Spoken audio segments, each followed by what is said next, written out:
अभी हम लड़भड़ोल तहसील के तुला पंचायत के पट्टा गांव में आए हैं और मेन सड़क से जो खड़ियार सड़क है वहां से लगभग 15 मिनट का रास्ता है। 10 और 15 मिनट लगते हैं यहाँ तक पहुंचने में पैदल।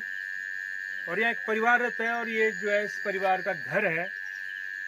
परिवार के मुखिया सुरजन जी हैं जो किडनी के पेशेंट हैं। दोनों किडनियाँ डैमेज हुई हैं। हालांकि ये अपने टाइम के पढ़े लिखे इंसान हैं। जब हम पैदा नहीं हुए थे तब ये जो है ग्रेजुएशन इन्होंने की है। दिल्ली में कभी नौकरी करते थे लेकिन उसके बाद जो है बीमारी ने ग्रसित कर लिया और बीमारी के ग्रसित करने के साथ साथ जो है गरीबी के चक्रव्यूह ने भी जो है इनको चारों तरफ से घेर लिया। इनके 4 बच्चे हैं। 3 बेटियों की शादी इसी घर से की है। ये इनकी धर्मपत्नी है शांता जी। और झोंपड़ी नुमा घर है जहाँ से 3 बच्चियों की शादी हुई है। वो अपने घरों में रहती हैं।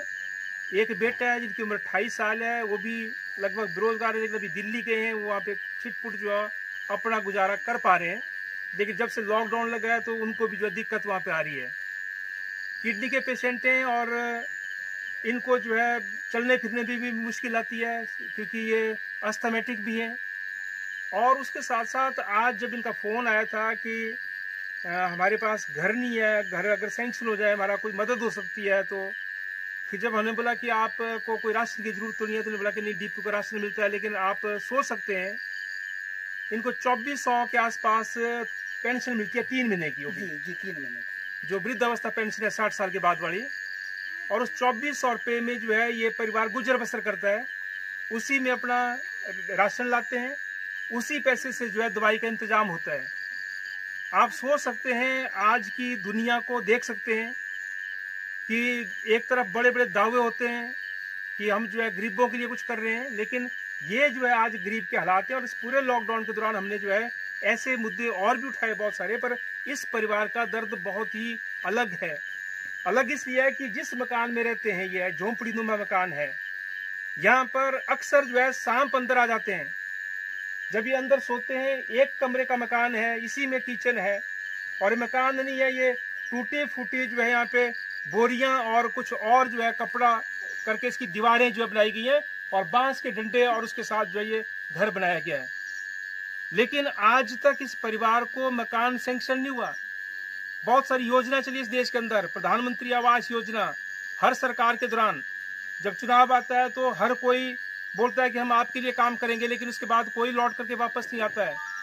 तो आज जब इनका फोन आया और जब इन्होंने बोला, ये बुजुर्ग जो एक तरह से रो गए फोन पे, क्योंकि इनके पास दवाई खत्म है और बहुत जरूरी दवाइयां हैं जिंदगी के लिए। और जब वो दवाइयां खत्म हो गई, जब हमें इनका फोन आया तो हम आए हैं। अभी हालांकि अंधेरा हो गया, रात हो गई, दवाई एक जगह नहीं मिली। हम 2-3 जगह से जो है दवाइयाँ 2-3 मेडिकल स्टोर्स में गए, जो नगर पूरा छान मारा, वहाँ नहीं मिली। बाकी जगह गए, वहाँ से लाए और बाया बैजनाथ जो हम फिर इनके घर पहुंचे। तो 2 महीने की अभी तक हम इनको जो है दवाइयों के तौर पे सहायता कर पाए हैं। लेकिन मेरा सरकार से अनुरोध है कि गरीब परिवार की तरफ देखो, क्यों इनका मकान सैंक्शन नहीं होता है। आप जो है अमीरों के लिए जो है कई तरह की सहूलियतें दे देते हैं, लेकिन गरीब जिसको मदद की जरूरत है, जिनके पास झोंपड़ी भी ढंग की नहीं है, मैंने कहा बाहर जो है टाटे और बोरियां जो है लटका करके जो है दीवार खड़ी की गई और बांस के डंडे हैं, और उसके साथ साथ जो है दवाई के लिए पैसा नहीं है, और डिपो का जो सस्ता राशन मिलता है, सस्ता राशन खरीदने का भी पैसा नहीं है। अगर ऐसे परिवार की सहायता सरकार नहीं करेगी तो कौन करेगा।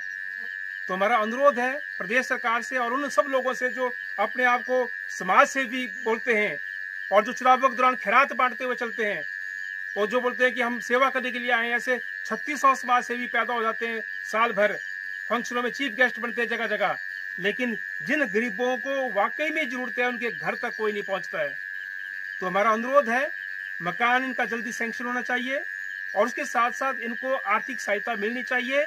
और इनके जो किडनी के पेशेंट हैं, किडनियाँ डैमेज हैं, इनको जो दवाइयाँ हैं वो दवाइयाँ हर महीने जो है मुफ्त में मिलनी चाहिए। इस बात का प्रावधान जो है सरकार करे, ये जो हम सरकार से मांग करते हैं और ये जो है इनके माध्यम से हम ये बात जो है सरकार तक भी पहुंचाएंगे।